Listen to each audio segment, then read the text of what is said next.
On ESPN, Vanderbilt and NC State will square off in a winner's bracket game. Jon Rahm won the U.S. Open on Sunday for his first major win. It was Rahm's first time back in competition since June 5th when he was forced to withdraw from the Memorial Tournament with a 6-stroke lead and quarantined for 2 weeks following a positive COVID test. Lastly, in the NBA, the Atlanta Hawks eliminated the number 1 seed in the East, the 76ers, last night in their Game 7 win. In the postgame, head coach Doc Rivers was asked whether Ben Simmons has what it takes to be a point guard on a championship-level team. Yeah, David, I don't know that question or the answer to that right now. So I don't know the answer to that. Simmons finished the game with only 4 points and took 2 shots all game. Atlanta now moves on to play the Bucks in the Eastern Conference Finals beginning on Wednesday. For our latest sports news and updates, keep it.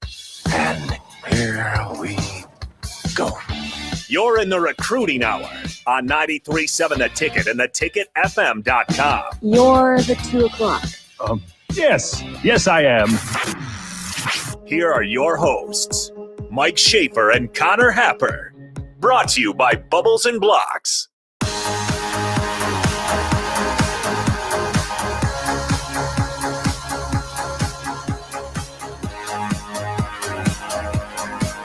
Welcome into the Recruiting Hour, as the last 3 minutes of my life have been something. Absolutely. When you hear someone yell, "Oh no," and then runs out of a room, when one person right before you're about to go on air, when one person in a radio studio is panicked, it tends to have a trickle effect into many other places. And then people get thrown off, and then somebody's overcompensating for something, and it could end up being trouble. But here we are. We're all alive, healthy, and we have a beautiful stream and a radio broadcast that everyone can hear worldwide. No, things are good. I thought the worst part of Nick's day was going to be the Tribe goes to Chicago and looks to win a very scintillating 2-1 game tonight. But no, it might have just been the end of the 1 o'clock hour. Aaron Savali. Yeah.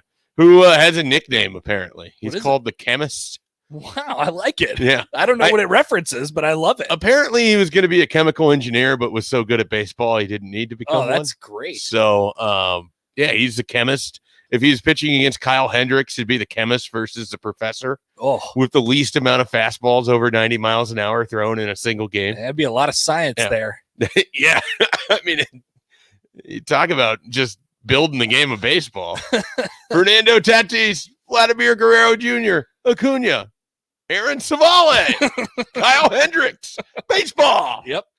That's the great thing about baseball. Anybody could have success. I would argue that the best thing about baseball is that there is no singular body type that makes any sense. That's exactly right. In that sport. I mean, your Bartolo Colons can be borderline, not necessarily Hall of Famers, but the man won a Cy Young. Yep. He hit a grand slam. Not a grand slam. It wasn't a grand slam, just a home run? We don't talk about that, though. Oh, that was against your team? It was against James Shields. Oh, I guess I didn't know. He was a pitcher for the San Diego Padres at that point. It was against James Shields. It was at the twilight of his career. Yeah. And you know how he got to the Padres? Actually, no. He was traded from the Padres to the White Sox, and that's where Fernando Tatis. There we go. Straight up. It all comes together. Yeah. One of the most unbelievable trades looking back probably of all time. Yeah, and at the time there's no way to know. I mean, there wasn't. Like, Tatis he was fine. You had a thought that James Shields was about done. Sure. Yeah. I mean, what you're hoping there is like a Jake Peavy end of his career where he's like a mid-4 starting pitcher, which the White Sox needed at the time.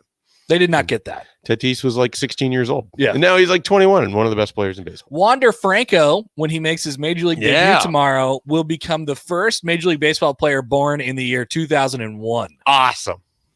You're annoyed by I hate the youngs. You're not even an old yet. 2001, Schaefer. You're in the in-between. It's too young. What was I doing? You can't just be going out being born in 2001. A lot happened in 2001. So many things happened in 2001. Yeah.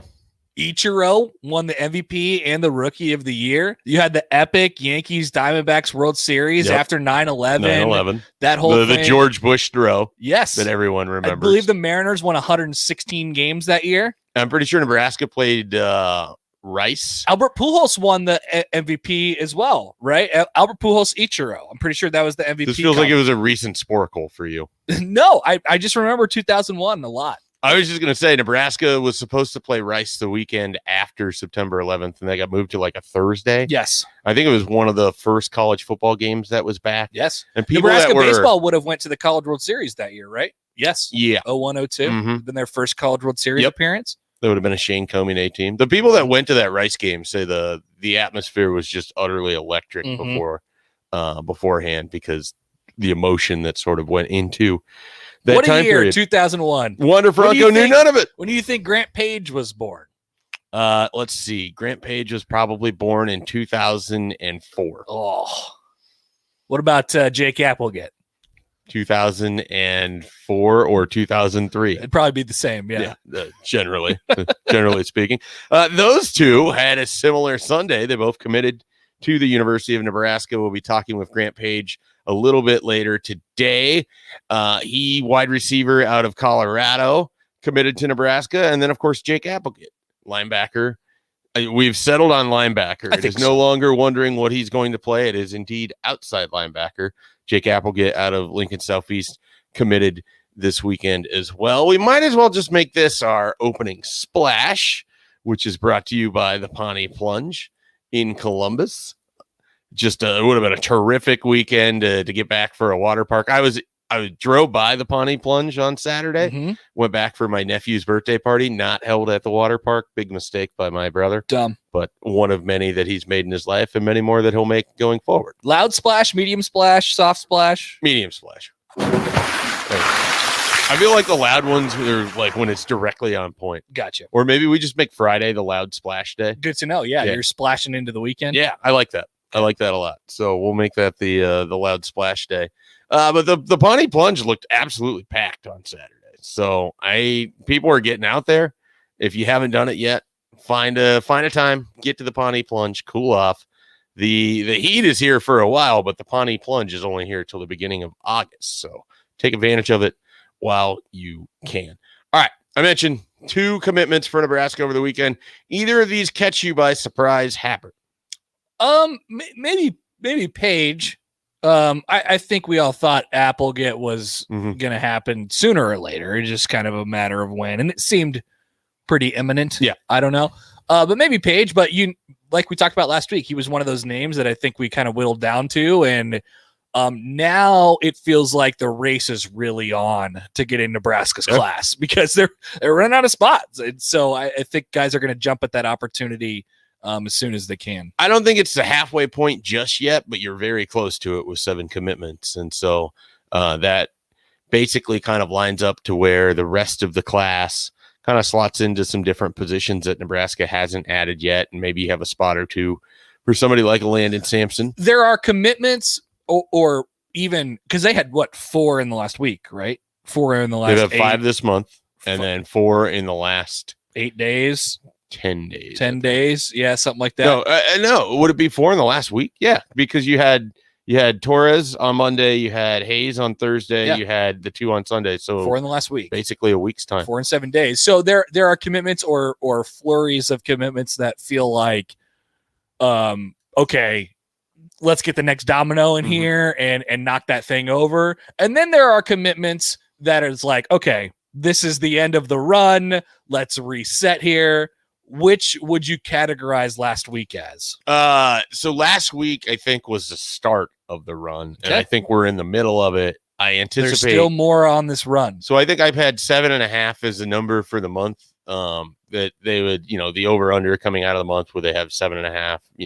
Set that, and I think I went with the over. Right now, I mean, I could see potentially 2, maybe 3 more people jumping in by the end of the month, which comes up on Wednesday of next week. So I got about 9 days left, and I wouldn't be surprised if there's 2 or 3 more commitments along that span as well. So it's we talk about this, a lot. You get into June, and it's where's Nebraska's class at, and then that's kind of when Nebraska really starts to start building, and especially in a cycle where you couldn't have anybody on campus until then, it stands to reason that this is when they were looking for a big push, and they've gotten it so far with 5 commitments this month, and we're anticipating more to go. So let's walk through a couple of these guys here.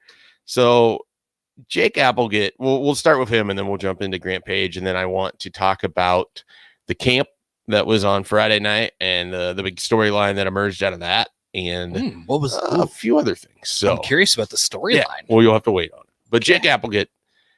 So we know outside linebacker. How does that strike you when you hear that at this point? That sounds right. That's where Nebraska is starting. It sounds right, even though we haven't seen him do much of it. Right. But body type, it seems like a fit. I think it's a pure body type argument on behalf of outside linebacker because he's got pretty good range with his athleticism, and then he's got a long body. He's someone that probably isn't done growing necessarily. Like maybe there's another inch or two left in the frame, or his arms could grow another inch or two, which you get long arms. You want that, especially on the outside, to disengage with offensive tackles or to get into passing windows. But it makes a lot of sense as to why Nebraska would view him as kind of a developmental outside linebacker prospect. This isn't someone that I would anticipate that is going to have a big role in 2022 when he gets to campus, because he's going to have to learn the position.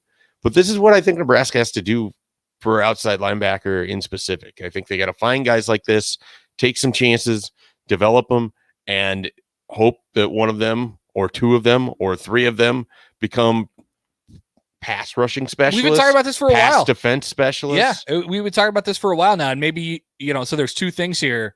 As far as the recruitment of the position, I think there's a lot of guys on the roster who can or will eventually help Nebraska at that position, played other positions in high school.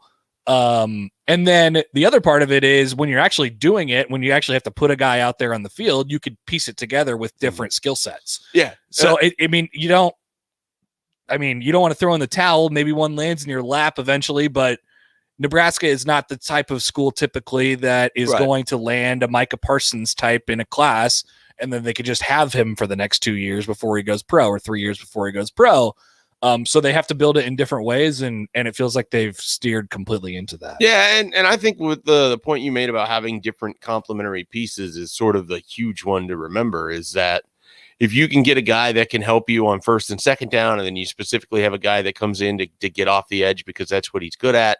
If you've got someone that can be better, I look at Jake Applegate and see him as an outside linebacker that can probably help you a little bit in terms of covering tight ends and get into some passing windows. Like he might be better at the onset of just being a pass defender than he is necessarily a pass rusher. And so I think of the two, it's harder to teach a guy that's never had to play in space to learn how to play in space, versus Nebraska's thing with Applegate is going to be getting him to work forward and learning that part of it, which I think would be the easier of the two. Because if you've already kind of played in space the way that he has as a wide receiver or on defense for Lincoln Southeast, at least there's some natural concepts for him to draw off. Yeah. There. Yeah. No, I think so. I agree. I think that's a good thing. And look, a lot of these outside linebackers for Nebraska, especially, are just going to be guys that come from different positions. Yep.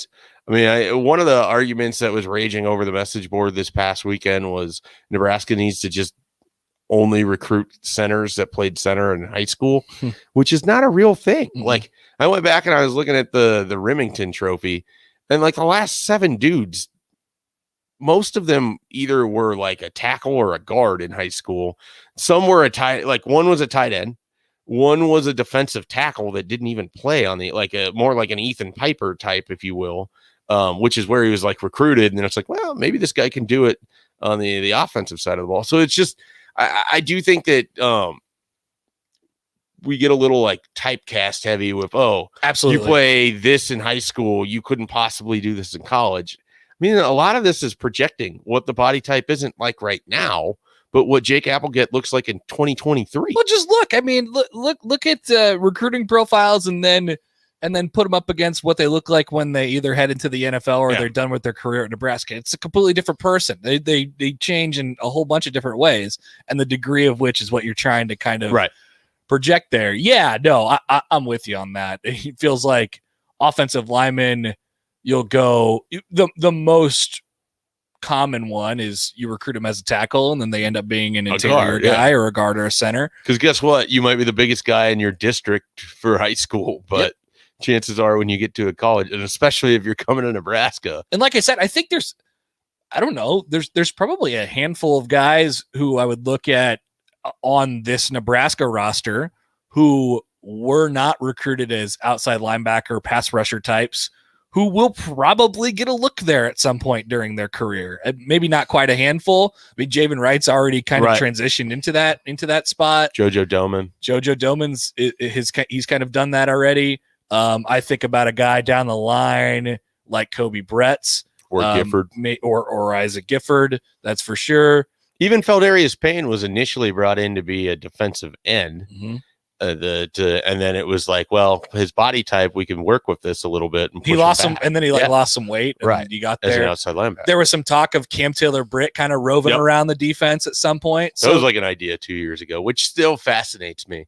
Same. I don't think they have enough depth. No, they don't. Do it, but yeah, and he's arguably too valuable as a corner if he can take away for the most part a side of the field. I agree. Limit a side of the field to utilize him in that role.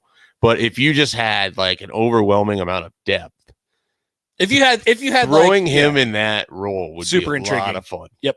So, but that's just how it's going to be with outside linebacker. And then I don't even necessarily know that I can guarantee Nebraska takes another outside linebacker in this class.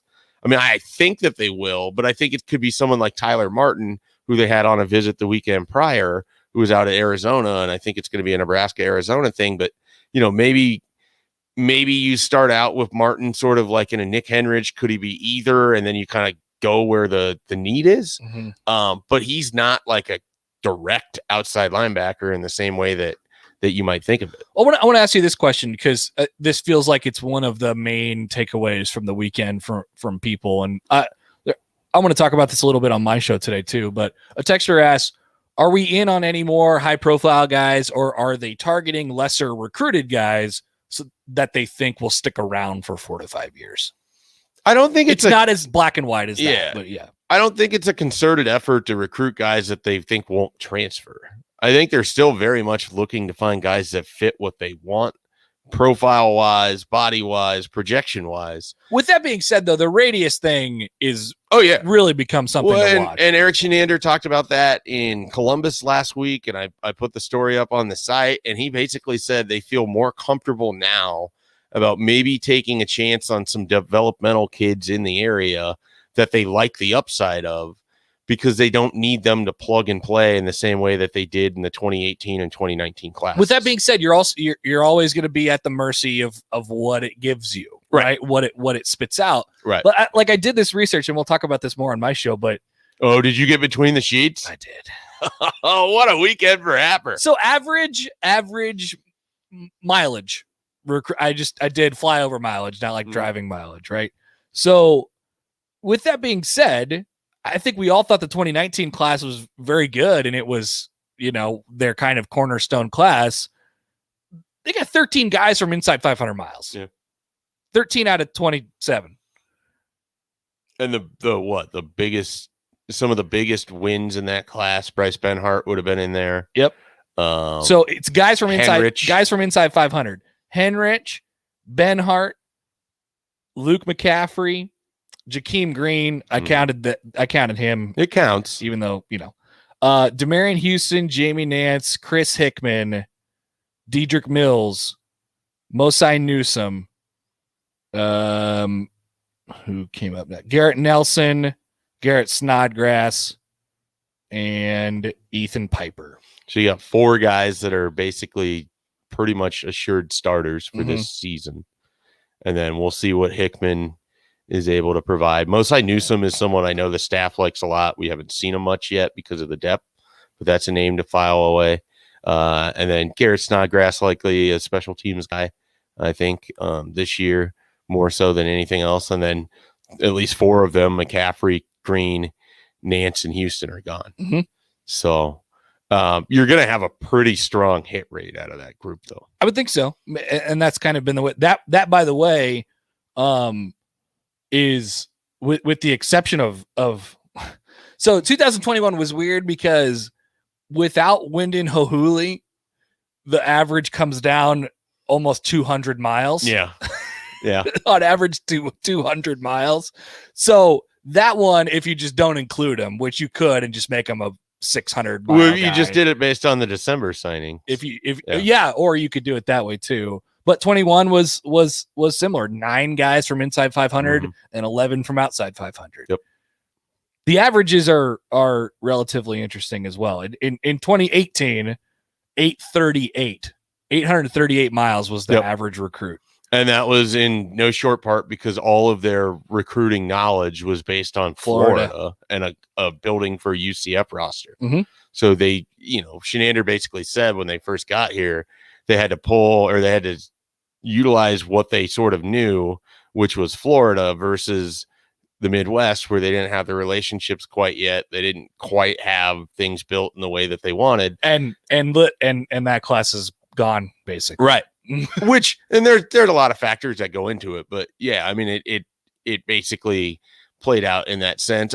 He was using it more and less to the transfer portal point, but more to the idea that a guy like Seth Malcolm, you can take in the 2021 class because you're comfortable with what you built up ahead of him because you don't need him to play right away. Yes. Like one of the weird aspects that people struggle with this team is that the coaching staff feels like they have a lot of guys that are on the precipice of playing. So they don't have to go out and get immediate, they don't have to go into the JUCO ranks for the 2021 season. Huge. Because they feel like they have that base. The fan base doesn't think that yet because the wins haven't stacked up in that direction. And there's going to be some contributors this year that we just haven't seen yet. And so part of it, works in that fashion. But, Grant Page is another 500-mile radius guy. I mean, he committed to Nebraska on Sunday morning. One of the 2 wide receivers they've been pretty well linked with at this point, which sets up the fascinating conversation about what happens. 453 miles, Grant Page. For Landon Sampson. And it's a unique deal because I think that if you're Nebraska, you didn't want to turn away Grant Page. You like him enough. You're going to go ahead and take him. If there's a spot that you can get Landon Sampson in, if you think you're going to have enough attrition, if you're expecting maybe you're taking 18 instead of 16, maybe there's enough spots that you can make that work out. So those are kind of the conversations you have to have. But I get why Nebraska took Page. I mean, you watch the film, a lot of tunnel screens. You can make your own jokes there if you want. But he definitely is a guy who's comfortable with the ball in his hands. He fits kind of the mold of what we've seen them recruit at wide receiver as of late, where bigger body, but not sacrificing anything in terms of just pure athleticism. He's not slow. He's not going to, run a 4.8 when he's out there. But he is a well put together 6'2", and some teams are looking at him as a defensive back as well at one point in time. So he's an interesting kid. We're going to have a chance to talk to him. Before we get to that, though, I mentioned the big storyline that came out of Friday, and we're probably going to spend a fair amount of time on this throughout the summer and the upcoming year or so. But Dylan Raiola came to Nebraska's Friday Night Lights and basically turned it on its head when he went out and performed in front of the crowd in the second half. That is the storyline. Yeah. I've heard this. Yes. I was not there at Friday Night Right. Lights. On the second half of camp. It's not Micah Parsons, you remember exactly what you saw level, but it's in the same vein as Cam Jurgens, like, oh, this dude's much better than other people, and he is 3 years younger. Because when he went out there, I remember thinking that with Brendan Radley Hiles, too. Yeah. I mean, he was dropping dimes. He was throwing. He had more touch on passes than I've seen in Memorial Stadium and for a lot of college football. Ayo. So he's better than Joe you're throwing Bauserman? Against air. So, like, I don't want to make too much of it. But also, when he's throwing to Davon Hall and Ben Bramer and doing it in Memorial Stadium, you can let your mind wander a little bit. And it's like, okay, son of one of the all-time greats in the modern era, a guy who absolutely loves his university. And so not an important point there, too. Right. Like, not a guy that was like, oh, I went to Nebraska, Yes. whatever. Like, clearly has an affinity for this place that is unlike anywhere else that he's been. Now, does that matter to his son? We'll find out. But I know He's in the got conversation his name on the wall, doesn't he? Yeah, well, he's up on the he's up in the stadium. Yeah. Is that Hall of Famers? I don't know who. No, that is if you are a award winner and a first team All-American. Gotcha. I think it has to be both. Like he won the Remington Award. I think he's the first ever winner of the Remington Award, but like Sue is the most recent. Pre that was Raiola. Pre that was Wistrom. So it's hard to get up on. Well, that. Crouch is on there. Yeah, Crouch is on there as a Heisman too. So yeah, I mean it's supposed to be difficult to get on that. Oh, it is. There's not that many names on there. And there haven't been another one added for a while. Yeah. So it will be fascinating how this plays out. And everybody to here, and not that this matters a whole lot as it pertains to his son's recruitment, but when you say Dominic Raiola, here, everyone's like, oh yeah, Dominic Raiola. Like, he's not one of those guys that was like divisive in any way or anything like that, you know. Nope. And we're not talking about Richie Incognito. Only positive memories of Dominic Raiola from around here. And his kid shows up, and he is like a well put together 6 foot. I think he's 6'4", and he's got like the Patrick Mahomes thing going. He's wearing the long sleeve red underneath his black Friday Night Lights camp jersey. He's got his hair cut in the same way that Mahomes does. And I mean, it was I have no, that's where the similarities end, but it was basically striking. Like, this guy is 15 and he looks like he's just came here to own this camp, and he did. And there was another quarterback that threw very well on Friday too, and you would be interested to hear this. Noah Walters, if it wasn't for... I'm not surprised. I know you're not surprised. I said you'd be interested. If it wasn't for Raiola, he was fantastic. That dude gets straight up thrown. Yeah. I wonder if Nebraska is going to try to convince him to walk on. I'm sure he's going to have more financial opportunities. They should elsewhere at different levels, but that guy can throw. He can play.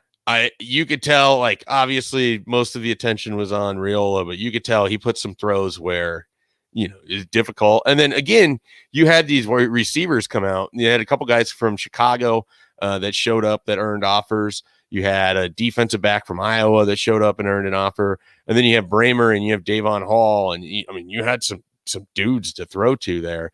And so that kind of helped elevate the whole scene on Friday night. Cool. And it was really awesome. Like I said, we're going to spend a lot of time on Dylan Raiola, I'm sure. But he's already, he's picked up an offer everywhere he's worked out. He's got major offers already throughout the country. And Nebraska is going to have to work really, really hard to get him. But he would be the sort of name brand recruit that, whatever you thought of Fedoni and whatever you thought of Wan'Dale Robinson, kick it up a level, because that's what this would be, with the legacy too. The legacy, but also, you might be talking like 5-star, one of the 3 best quarterbacks in the country. That would be the biggest. That would be the most talked about recruiting get that Nebraska has ever had. In the way that the media and everything works now, absolutely. Yes. Yeah. I can't speak to when they were pulling in parade All-Americans like Ralph Brown. Yeah. But no, I'm thinking like post 2000. The collective knowledge that people have of recruiting plus the thirst for it now is bigger than what I assume it was in 1994. Yep. And throw in a kid with that last name and that potential star rating attached to him. Yeah. And also that ability, it's a perfect storm, and it could be a hell of a lot of fun for us to let's stir up the storm, baby. Stir up the storm. Stir up the storm. Right, we are running a little bit late. We're going to take a break. We are going to get to Grant Page. He's going to join us on the show next. You're listening to the Recruiting Hour with Mike Schaefer and Connor Happer on 93.7 The Ticket and theticketfm.com. The DP and Stevens Show. Nebraska's Director of Player Development, Buzzy Carruthers, is our guest. For official visits, guys get 48 hours. Get them in to Hendricks with the practice gym being over here. We let those guys get to see the locker room, the practice facility, and then they get to tour the facility. I've been to a lot of schools. I like to tell people that have not been here, it's sort of like an Olympic facility. All of these sports under one roof. Weekdays from 11 to 2 on 93.7 The Ticket and theticketfm.com. If you're constantly tired or feel fatigued and lack motivation, you might be experiencing low T. At Vitalize Health, they can help treat low T and get you back on track.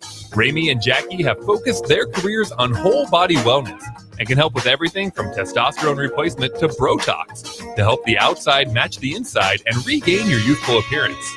Call Vitalize Health today at 402-413-0717 for more information, or go online to vitalizehealthne.com. Teachers will always find a way to help their students. I'm Jenny Benson, president of the Nebraska State Education Association. Our public school teachers never waver in their work, caring, and advocacy for their students. But we all know that education doesn't happen in a vacuum. Our schools need your involvement and support. Ensure a bright future for our children, our communities, and our state. Support our public schools.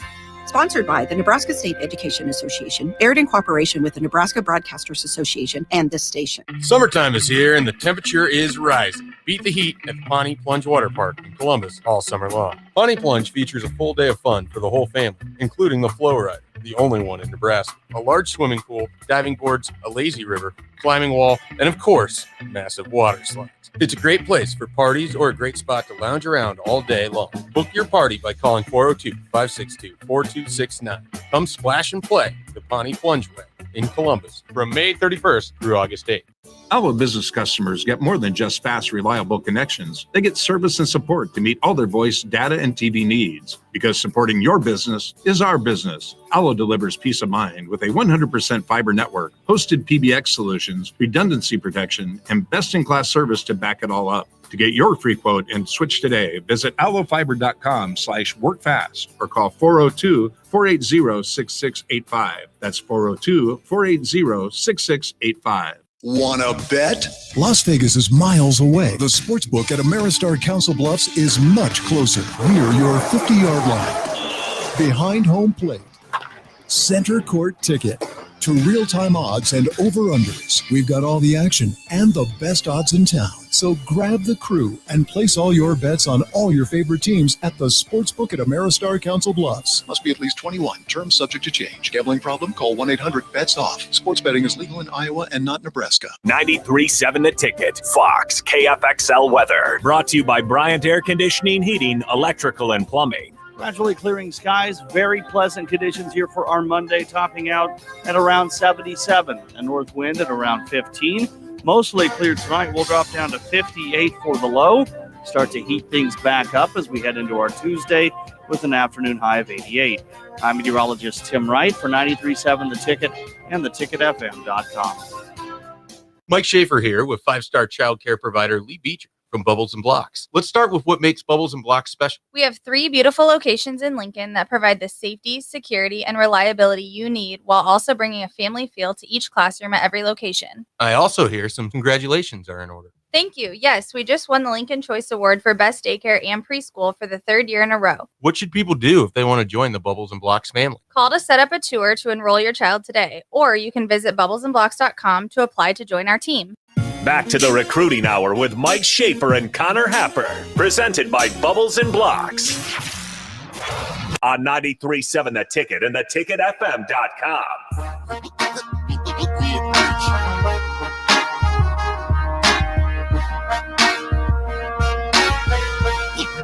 Welcome back to the Recruiting Hour. I am Mike Schaefer, joined by Connor Happer, and on the line, ready to join us from Boulder, Colorado, we have Grant Page, one of Nebraska's newest commitments, joined the class officially on Sunday. Grant, how you doing?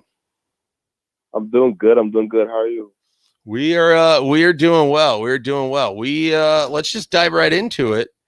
You had Nebraska and I think Kansas State were kind of your finalists. I know you were out here in May to see the spring game. How much of it was the official visit that you took a couple weeks ago that really locked Nebraska in as the school that you wanted to be at? Just be able to see like the whole facilities and the new facilities that are making, just getting to hang out with the coaching staff and the players. I think that was a big reason for me. How would you describe your game and what you sort of bring to an offense for those that haven't yet watched your film? I think I'm a big outside receiver that can make plays, a big playmaker. I can run any route, and just make plays. You seem really comfortable with the ball in your hands, like whether it's the tunnel screens, whether it's the short throws, or if you have to go up and get it. Have you always played wide receiver, or is that something that you've come to a little bit later in life? I pretty much always played wide receiver. I used to play linebacker back in the youth days, but pretty much all linebacker. So when you... I'm not receiver, my fault. Oh, Not a problem. So what would you consider to be kind of the strength, I guess, of your game if you had to boil it down to one or two things? I think the catching the ball, and yards after catch.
Oh, for sure. Everybody knows about Katie Bell, but yeah. I mean, I would just that wasn't really like that wasn't really a factor of my decision. It was just, I mean, it was kind of a factor just to know that someone that's from where I'm from, made it and did it and did good things. So that's a good thing to think about. But just seeing Nebraska with my own eyes and just yeah, I thought just seeing Nebraska with my own eyes was like the decision maker for me. How is the decision? I mean, is there a lot of Colorado fans at your high school? Like, how is the decision received amongst your friends and peers? I haven't got a negative, feedback. Everyone's been liking my stuff. Everyone's, telling me congratulations. Even the big C fans are all saying congratulations. And yeah, so it's all good. Was staying in Boulder ever an option? Or did you consider Colorado much at all, or did you know that you wanted to kind of get out? Because if I recall correctly, it was kind of Iowa State, Kansas State, and Nebraska for you by mid-spring. Yeah, I'm from Colorado, so and I spent a bunch of time in Boulder. I'm from here, so it was always, I've always wanted to, make it out and see something new and just have a new experience in life. And yeah, I think that's the reason why I didn't go to CU, just because I wanted a new experience. I wanted to know what it's like living like on my own, because I knew if I went to CU, like I would be like 5 seconds from home. Mm-hmm. So I wouldn't really know how to do those life skills that every man needs to be successful. So I thought me going to a different place would be better for me to grow as a person.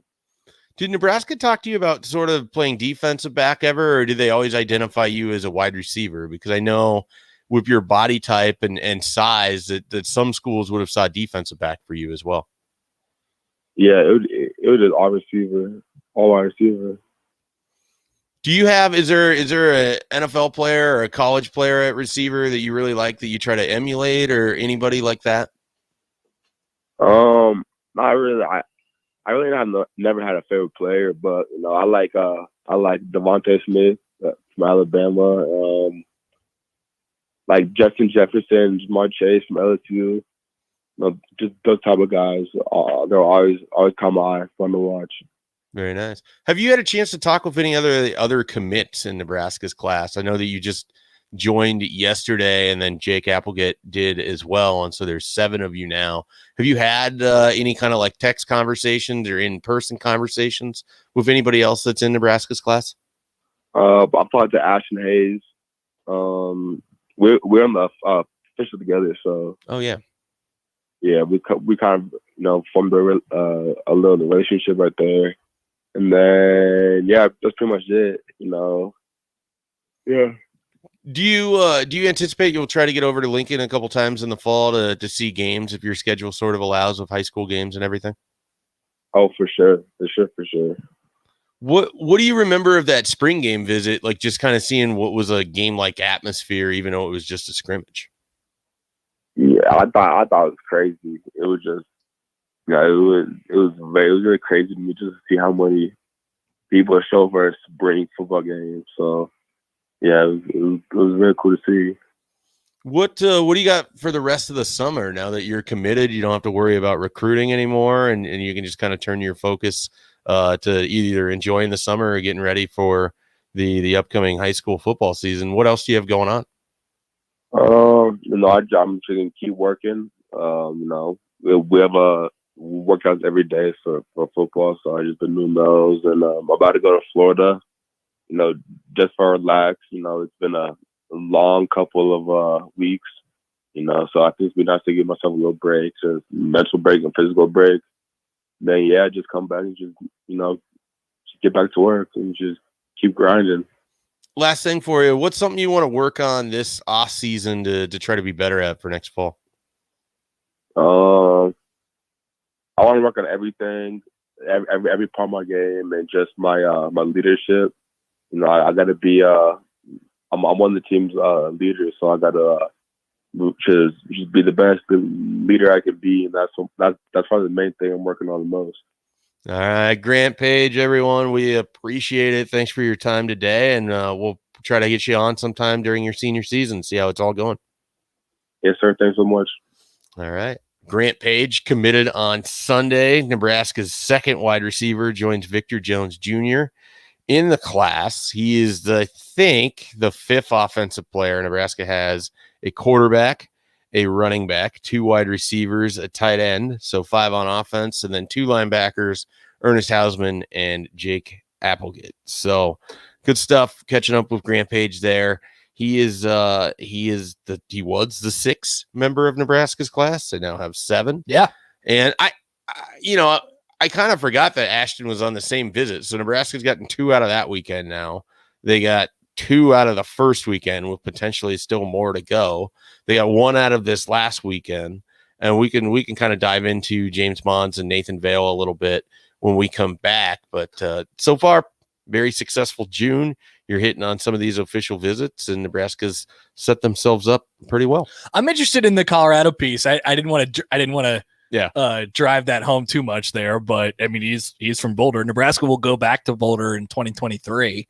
No, yeah, it'll be he'll get to play a game at home. That's right. That's very cool. Nebraska goes to Colorado on September 9th, 2023. Mark it down. I wonder if that was not like a factor, but if he knew that, I'm sure like if Nebraska was like, "Hey, you'll get to play at Folsom Field." Yeah, I was going to ask, but I didn't want to ask too many questions. We'll try not to blow a 17-point lead. Yeah, you can ask as many questions as you want. No, I know I can ask as many questions, but we were really hitting the Colorado thing there pretty good, and he was like, "Yeah, I don't know."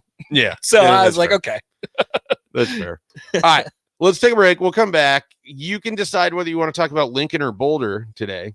We got 2 of them on Sunday. Wow, we haven't got the chance to talk about Lincoln, Nebraska. I know. Isn't that weird? This is the first. It's very rare. Well, this is the first guy since Gerald and since Gifford, right? Yeah. Like I think we talked about that on Friday's show. Yeah, if Isaac Gifford doesn't count. And I don't think he does, or I wouldn't count him necessarily. But that's you get to tell people about the city of Lincoln. You want to do Lincoln today? Let's do Lincoln. And so you can look up some more on Boulder for Tuesday. Yeah, probably great. I need to do my research. We will. We'll also hit on the visit weekend and a few other things as we finish up the show next. Schaefer and Connor Happer on 93.7 The Ticket and theticketfm.com. If you're constantly tired or feel fatigued and lack motivation, you might be experiencing low T. At Vitalize Health, they can help treat low T and get you back on track. Ramy and Jackie have focused their careers on whole body wellness and can help with everything from testosterone replacement to Botox to help the outside match the inside and regain your youthful appearance. Call Vitalize Health today at 402-413-0717 for more information, or go online to vitalizehealthne.com. Wanna bet? Las Vegas is miles away. The sportsbook at Ameristar Council Bluffs is much closer. We're your 50-yard line. Behind home plate. Center court ticket. To real-time odds and over-unders. We've got all the action and the best odds in town. So grab the crew and place all your bets on all your favorite teams at the Sportsbook at Ameristar Council Bluffs. Must be at least 21. Terms subject to change. Gambling problem? Call 1-800-BETS-OFF. Sports betting is legal in Iowa and not Nebraska. The Mercado by Certified Piedmontese Beef is Lincoln's newest full-service butcher shop, offering premium fresh-cut steaks and house-made sausages daily from 8 a.m. to 8 p.m. They exclusively carry certified Piedmontese beef raised right here in Nebraska. When shopping at the Mercado, you're not only supporting local, but also enjoying the official beef of Nebraska Athletics. With prime grade tenderness and unparalleled nutritionals, your backyard barbecue is about to get a serious upgrade. Stop into the Mercado today, located off 84th and Havelock in Lincoln. Baseball is back, Lincoln. Let's celebrate safely. We're excited to celebrate the 20th season of Salt Dogs Baseball and welcome fans back to Haymarket Park in accordance with local health measures. Fans can enjoy the same festive, fun, family environment the Salt Dogs have always offered Lincoln, with peace of mind. We're working with the health department and local officials to keep our stadium safe and sanitary. Learn more about how we're bringing fans back safely for our celebration season at saltdogs.com. In every office, there's two types of people. There are those who bring in bagels and those who eat the bagels that someone else brought in. Everybody likes the first person. Be that first person. Weekday mornings at 7:30, you have a chance to win a business box of bagels from Bagels & Joe. All you have to do is shut up, Sipple. 2 questions for you, 2 for Sip. Win, and the bagels are yours. Lose, well, you don't want to lose. You lost Monday, you lost Wednesday, you're a loser. Shut up, Sipple. Weekday mornings at 7:30, brought to you by Bagels & Joe. One unforgettable event. One chance to get up close and personal with some of the greatest names in golf. One opportunity to create memories that will last a lifetime. Get your tickets now for the U.S. Senior Open, coming to Omaha July 5th through the 11th at the Omaha Country Club. If you're looking for family fun for all ages, this is one championship you don't want to miss. For tickets, visit ussenioropen.com. Summer is an excellent time to keep the learning going with your child. I'm Jenny Benson, president of the Nebraska State Education Association. Sure, summer break is full of fun for kids, but it's also important to set aside time for them to read each day. It's also a great time to focus on specific skills. It's time well spent that will pay off when school starts back this fall.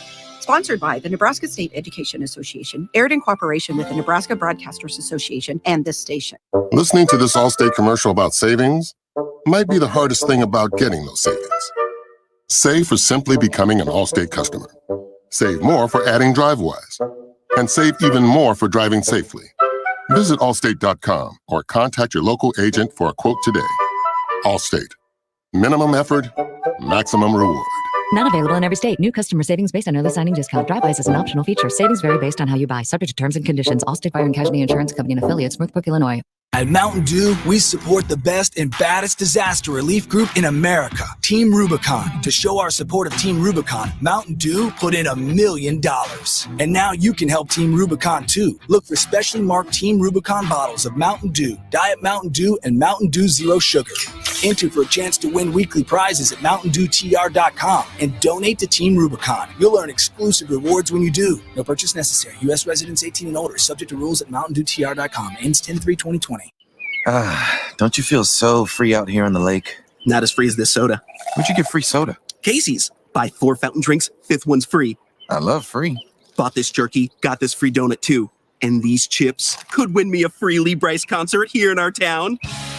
With Casey's Summer of Freedom sweepstakes, the more you buy, the more you can win, including a free Lee Brice concert for your town. Casey's, here for good. No purchase necessary. Void where prohibited. For official rules, visit Casey's.com. Summertime is here and the temperature is rising. Beat the heat at the Pawnee Plunge Water Park in Columbus all summer long. Pawnee Plunge features a full day of fun for the whole family, including the Flow Rider, the only one in Nebraska, a large swimming pool, diving boards, a lazy river, climbing wall, and of course, massive water slides. It's a great place for parties or a great spot to lounge around all day long. Book your party by calling 402-562-4269. Come splash and play the Pawnee Plunge Way in Columbus from May 31st through August 8th. Back to the Recruiting Hour with Mike Schaefer and Connor Happer. Presented by Bubbles and Blocks. On 93.7 The Ticket and theticketfm.com. Welcome back one final time here on the Recruiting Hour. The drive is up next. We've already learned that Happer got between the sheets this weekend, so he will be bringing that to the show. Easy there, partner. Well, we're talking spreadsheets. Yeah. That's what between the sheets means. Well, not all the people know that. They need to listen to learn. Okay. Like that's the whole point. You gotta follow along to learn these things. Yes. Mm-hmm.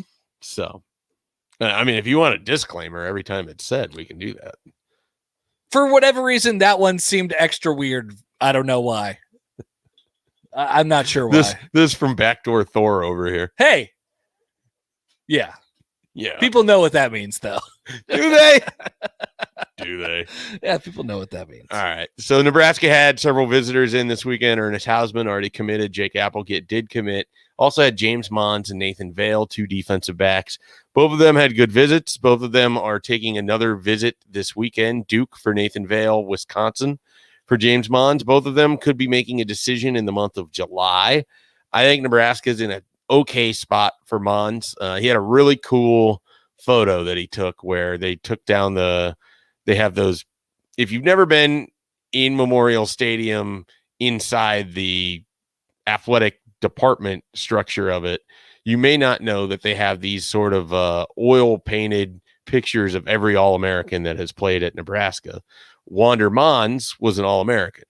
And so James Mons, his nephew, took a photo dressed in Nebraska garb holding up that oil painting. It was very cool. I'd never, it's when you can do something unique on a visit that stands out. Yes, of course. So that was pretty cool. And there's a strong pull, I think, for Nebraska, but Indiana is going to be a huge factor in this. He's very close with Taiwan Mullen, who Nebraska lost out on in the 2019 class.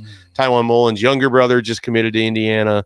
Deshaun McCullough plays on a 7-on-7 team that James Mons has played on sometimes.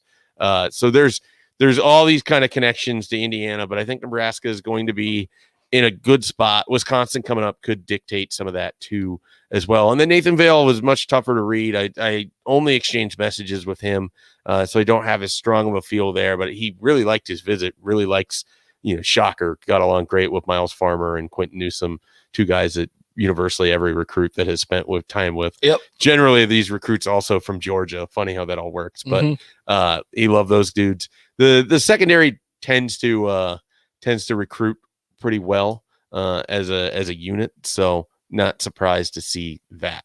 All right, Happer is going to take it from here and talk to us about the joys of Lincoln, the newest community to send a player to the Nebraska Cornhuskers on scholarship. Lincoln, Nebraska, population, Mike Schaefer, metro area, what? Metro area. So its straight population is just shy of probably like 280,000. So the estimated 2019 289,000. Yeah. So I think the metro area probably pushes it up to like 317,000. 334. Okay. Which is the closest guess I've had. Weird. Which is 154th in the country. All Ranks 154th. I would love to know, relative to its population, how it probably has the smallest bump from a metro population out of any 200,000 community.